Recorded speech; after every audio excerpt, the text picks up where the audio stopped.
Hello again, everybody. Second Tech is here by Atak Sportz for this Monday, February 23rd, 2015. Alright, hope you're having a great weekend of sports.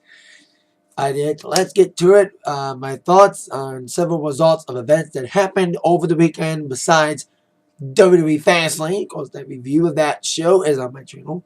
Now get to the Raw preview as well. First off, let's kick off with UFC Fight Night. Took place this past yesterday, while Fastlane was going on, and the Academy Awards as well, and Daytona ended. UFC Fight Night took the stage in Brazil, and it was because of Fox Sports 1. This is probably the best Fox Sports card of UFC in a while. The two in January were horrible. They weren't consistent. The main event was the only good part of the entire card. Last week's Fox Sports card, they were trying to regain momentum in Fox Sports card. This was probably the best Fox Sports card. There was one real clunker. The rest of the card was really good. First fight on the main card, probably my favorite fight of the night, was Santiago Panzinibo. Hope I didn't get it right. Taking on Sean Strickland. Really exciting fight. The first round was like really back and forth. Really very exciting action-packed first round. And the second and third round was slow, not as exciting as the first, but still pretty good as well. Pretty back and forth action, very close. Strickland has a good chance in, but Santiago with those big, vicious kicks to the head got him the win with the unanimous decision victory. This is in Brazil, so a lot of Brazilians fought in this. So the first fight was really, really good. I'm surprised there was no fight of the night honors. Surprised. Second fight was Frankie Seance. Of course, the first fight was welterweight. We had bantamweight. Frankie Seance against Yuri Alcantara. Now, this was not as good as the first fight, but still pretty good. Pretty good fight. Pretty decent back and forth fight. And this Yuri guy, who's a Brazilian, he was like top 8 ranked. Frankie Seance was on top of him for most of the fight. With the takedowns, submission attempts, he was on top of him. He was like really, he was more the aggressor, especially at the end of the first, going into the second and third, for sure. And he got the victory by the decision because he was more the aggressor in my mind. It was a decent fight. Third fight, the worst fight of the night for me. Lightweight division, Adriano Martins taking on Gustav Kabalov. Now, if you've seen any of my UFC reviews, whether they're full-length videos on this channel or if I'm talking about UFC on my Atak Sportz, I always say there's fight not to lose fights. Fight not to lose fights is when two guys just dance around the stage for 3 rounds and don't touch each other. This fight was the true definition of a fight not to lose fight. A boring ass fight. These guys didn't even do shit. And like for the first 2 minutes of this fight, they did this. They didn't do shit. The fight was horrid. Unexciting. And I've seen fights like that where they don't hit each other and they go on to split decision because they didn't do shit. That's what happened to Don Cerrone and Benson Henderson back last month. It happened with this fight. And I hope these guys don't get on TV again because they pulled the fuck out of the audience. Boos big time. And they deserved it too because the fight was just boring. I wonder if they say boring in Portuguese. Because we were in Brazil after all. Anyway, after that whole third fight, the crowd got woken up with a decent, exciting finish. There was 2 finishes. The rest of the fights went all 3 rounds. This is one of the first finishes of the night of the main card, which involved smiling Sam Avery. I like he had a smiling face on the back of his head. Like he had like little eyes and a nose and a face on his head. He took on Cesar Ferreira, and smiling Sam was smiling indeed. Got a big knockout, big punch to Cesar Ferreira. It was like came the fuck out of nowhere. It was like, ooh. It was a great knockout too, and he was smiling, so it was a great knockout, but and especially coming back at that whole third fight, great way to come back for it. Great way to wake the crowd up. Next fight was the co-main, Michael Johnson against Edson Barboza. That was in lightweight. Last fight was middleweight. And this fight was a pretty exciting fight.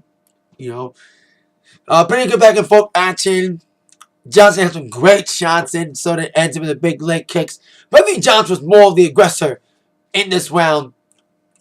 And he's heavily ranked in the top 10 rankings of his division. And he showed that he should move up in the rankings. Because I see a lot of guys who win number one contenders fights that the performances were not as good. But this guy deserves a couple more good wins and good performances. That's the thing. When you go up in the rankings, you don't just go up in the rankings by how many wins you got and who you beat. It's how you beat them and how well you perform doing them. Because I see guys go up in the rankings, it's like, your performance sucked. But this guy deserves to go up because his performance was great. He was really dominant against Eddie Barboza, the Brazilian guy. And it was a unanimous decision for Michael Johnson. Great co-main. Then the main event. Frank Mir against Bigfoot Silva. Now, Frank Mir, I call him Fatty Frank Mir because I've seen one fight where Frank Mir was like really letting himself go. But he didn't let himself go. He had a little man-to action, but it was still decently weighed against Bigfoot Silva. These two guys were just eyeing each other off. And then all of a sudden, Frank Mir just nailed looked like a wimpy punch at first, but got Silva down and knocked him out quickly in the first round knockout TKO, a KO. Some people called it a TKO. But that punch from Mir was like, wow. So that was a big surprise and great way to end the night for the best Fox Sports card in a while, with Frank Mir getting a surprise knockout. Bigfoot Silva. Both guys have come off from losses, so one of these guys needed a big win. Boy, did Frank Mir they did get a big win in Brazil against a Brazilian, Bigfoot Silva. So guys, all the winners, of course, the UFC pay-per-view happening this Saturday, the next pay-per-view. UFC 184, Ronda Rousey taking on Kat Zingano. And I'll be missing it because I'm seeing Garth Brooks in concert. Well, the only guy I can go. DJing on Fridays. Garth Brooks is in Detroit this week for 6 shows. He did 3 shows on Friday and 2 this past Saturday. So I had to go to one of the Saturday shows since I'm booked on Friday, so I picked this upcoming Saturday, 28th. But that's topics for Attack Line. That's all about Atak Sportz. I haven't talked TNA Impact in a while. I have seen the shows, but I don't make reviews because I don't like making reviews for shows I don't watch live. I watch Impact on DVR because I usually have gigs on Friday. So there you go. But I made a little comment about Samoa Joe leaving TNA on my Fastlane review last night. But I won't make a comment on here about it. It's kind of sad that Joe's leaving TNA. He was such a vital part of TNA. Who knows where he'll go? Rumors are flying. He goes to WWE. Go back to Ring of Honor like AJ Styles did. And Daniels. I forgot to mention that. My review of Fastlane. I forgot to mention that some of the guys that left TNA went on to go back to Ring of Honor. So I don't know if Joe's going to do that. But it'd be intriguing to see Joe and T in WWE. Especially NXT. So it'd be intriguing. But Impact was on this past week, Friday, because the new network, Destination America. I think the shows have gotten worse since going to Destination America. You know, I love them on Spike, but they're not as good as they once were on Spike. I think Spike was a better channel. They could do more violence. Although there's a lot of blood on this episode. Especially the fight between Eric Young and Tommy Dreamer. So there was some violence in there, but not enough. Now, NXT is a better show than TNA. I've always said that TNA sometimes had better shows than WWE once they put their minds to it, but now NXT is a better show. But the matches that happened on Friday, we kicked over the 6-man tag, Matt Hardy and the Wolves taking a Revolution, with Matt Hardy trying to give revenge of that big fall from Jeff Hardy, falling off the cage at Lockdown, which is now a live event on Spike TV on the Destination America, since they can't do pay-per-views anymore. It was a decent opener to open up the show with the Revolution winning. They had EC3 trying to shave Rockstar Spud's head. Actually, Anderson came out to help out. Last week, they tried to do that. And Anderson shaved Tyrus's head this past week. Then we had a Knockouts match. I've always said Knockouts was the best women's division in all of wrestling. Now the NXT Divas division is the better Divas division in all of wrestling. Because we saw Angelina Love take on Taryn Terrell's okay fight with Taryn winning. With Kong coming out attacking Taryn. And then Gail Kim came out. So there you go. I think Kong was playing babyface. He could be awesome. Kong's back in TNA, for one thing. She was babyface for a while, now she's playing here. Meanwhile, Al Snow took on Grado, this comedy comedian wrestler guy from the boot camp. Grado did okay in his first match on television against Al Snow. He got the victory. But then the Beatdown Clan came out, and Drew McIntyre, aka Drew Galloway now, made his debut in TNA. Let's see how he does in TNA. TNA going down the drain a little bit. Then they came to Knockouts title match. And then Dreamer and Eric Young had just a fight. They had a fight. They just brawled all over the arena with weapons used. And a lot of very intriguing action from both these guys. Before the match, they got a match. Table. Eric Young won with the pile driver. Then I didn't know Mickie James is engaged to Magnus. It's kind of interesting. And she has Magnus' baby. Bram attacked him a few weeks ago. They officially broken up. Bram's a heel and Bailey. Magnus is a babyface again. Magnus is out selling his injuries. And Bram almost attacked his fiance, Mickie James, coming back to TNA. So maybe Mickie James is back in TNA just because they get close to her fiance. She left TNA a while ago. Apparently she's back, so we'll see if she wrestles. No. Then we go to the gauntlet to determine the new number one contender for the TNA World title. I thought it was could be Kurt Angle because he's on a wall lately. But it makes kind of sense that MVP won. And the fact he kind of won. It was like, what, 4-1 at the final. Kurt Angle was the final guy in there. It was an okay gauntlet for being a gauntlet. And Angle had to fight the odds and it came down 1-on-1 with him and MVP. But the BDC guys, Kenny King, Samoa Joe, making one of his final taped appearances in TNA. And Low Key all stayed at ringside. And they kind of helped MVP win.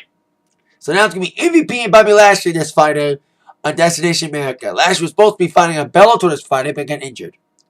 But TNA's taped him, so he'll be taking on MVP. I think we should have known this was coming. Because we've seen this feud with MVP and Lashley building. You know, ever since Lashley won the title back in January, and he didn't want to be part of BDC, so now we see these two wrestling each other for the title. Should know this was coming. And MVP won by cheating. At least he got the win by cheating and keep more heel heat on him. So there you go. Now, number 10 for now. On with WWE Raw preview tonight. Big intriguing Raw coming out of Fastlane. And now officially, after that detour that was Fastlane, which was kind of made people's eyes a throwaway detour, of course, review on my channel. We're now official on the road to WrestleMania. Because I said on my review last night of Fastlane, there's not a lot of good matches on the card. A lot of screwy endings. But they all served, all matches in the segments served one purpose only. Build up for WrestleMania. We'll get more build up tonight on Raw. Top 5 questions that must be answered tonight. Question number 5. Who's next for the Hall of Fame? Well, we gotta know who's next to go into the WWE Hall of Fame. As revealed today. Whoa! Yeah! Trying to do the licking. Look at bunch the Bushwhackers are going in.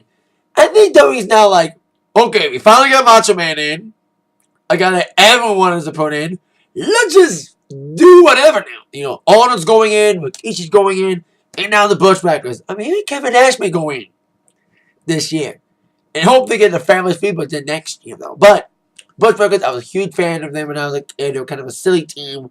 But then watch their early stuff when they were in NWA as the Sheepherders. They were really heelish. Of course, you can view that on the WWE Network for $9.99. Cheap plug. 1 year anniversary tomorrow. 1 year anniversary tomorrow. Can't ever believe it's going to be 1 year since the network launch. Cannot believe it. They're not doing anything special. But congrats to Bushwhackers going in the Hall of Fame. Question number 4. Will Undertaker appear tonight?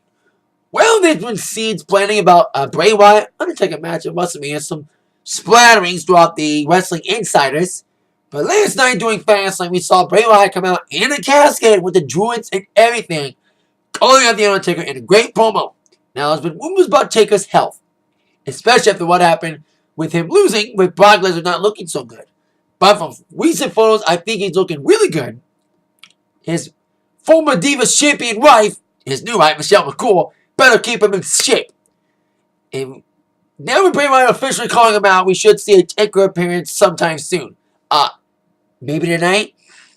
We shall see. Question number 3. We'll go down between Randy Orton and Seth Rollins now. Randy Orton finally returned last night at Fastlane, attacking Rollins following a 6-man tag to open up the pay-per-view, as he thought he was beating down Dolph Ziggler, Ryback, and Eric Rowan following their victory. Now, we kind of know that Randy Orton's been gone for a while. We knew he was going to come back soon, but now he's finally back and wants revenge on Seth Rollins for taking him out before Survivor Series. So now, the build-up's on for the match at WrestleMania. Former Authority members finally wrestling at Mania and having a proper match and a proper ending without any screwiness. Because they wrestled before, but not conclusive ending. So, for now, Rollins laying him out for a while. You know, Orton's gunning for revenge. And it's a babyface again. So we'll see how he does. It's babyface again. Question number 2. Will any new matches be added to Mania tonight? Well, we know 2. Lesnar and Reigns. Get to him in a second. Sting and Triple H, that was officially last night. I knew that confrontation last night was going to leave the Mania match official, which was the case. And like I said, Taker and Bray Wyatt may be official, and Taker officially accepts in the next couple weeks, maybe tonight. But we shall see if any new matches does get added. I say Bad News Barrett, and Dean Ambrose should be added after the screwy finish at the pay-per-view last night. Golden the Star, that should be a screwy finish. Was a screwy finish last night. That should be at Mania as well, so we shall see. And now, question number 1, which is in 2 parts. Question number 1, part 1. What will go down tonight between Lesnar and Roman Reigns now that it's official that they're going to face off at Mania? Now, as we know, Roman Reigns beat Daniel Bryan last night cleanly for the opportunity to fight Lesnar. He had to earn his spot. Again, he won the Royal Rumble. Fans didn't like it. They're really trying to appease the fans by putting Daniel Bryan in the title hunt. And Roman Reigns still won. Like, it didn't matter who won. I said this last time in review. It didn't matter who won. Fans are going to bitch no matter what they did. Daniel Bryan would have won. People would be like, oh, they're just appeasing the fans. Blah, blah, blah, blah. You know, I'm trying to make the fans happy because they bitch after Reigns won the Rumble. And if Reigns would have won, people would be like, oh, fuck Roman Reigns, blah, blah, blah, blah. But Roman Reigns needs to have, WWE needs to have faith in Roman Reigns. We're still learning. He had an okay match with D-Bryan last night. So, see how he does with Lesnar. They're building upon the family heritage feud. So there you go. Speaking of Daniel Bryan, question number 1, part 2. What's next for Daniel Bryan? There had been splatterings that WWE was going to relent to the fans again and put Daniel Bryan in a triple threat match. And make it a triple threat match for the second year in a row in WrestleMania with D. Bryan in it. How are they going to make that happen? We don't know if they're still going to go for that, or they're going to go for another plan they were going for, from what I'm reading. Daniel Bryan against Dolph Ziggler. I'd prefer that match. So I would like D. Bryan to go for the title again, but not against Brock Lesnar with his broken neck. I'd rather him face off against Dolph Ziggler. 2 guys who are just young guys who can put on a hell of a match. That's what I'm gunning for D. Bryan. But I hope no matter where he lands at WrestleMania, he'll get a big yes response and singing for him. I said after the Rumble, we expect a long road to Mania. But that long and winding road getting shorter and shorter as we head down that road again tonight on Raw at 8/7 Central on USA Network. That is it for my Atak Sportz for today. See y'all later. I'm debating about a Raw review tonight because I'm going to be going out tonight. Tonight's my brother's birthday. So I'm going out to eat tonight sometime about 6 o'clock. So that's why I'm making this early. So I don't know if I'm going to be home in time for Raw live, but I'll try to make a review. So if I do make a review, I'll make a review. If not, make one next week for sure. But stay tuned if I do make one or not. And with that in mind, y'all been attacked by the news from Zach. Sports news from Zach. See you all later, everybody. Yeah.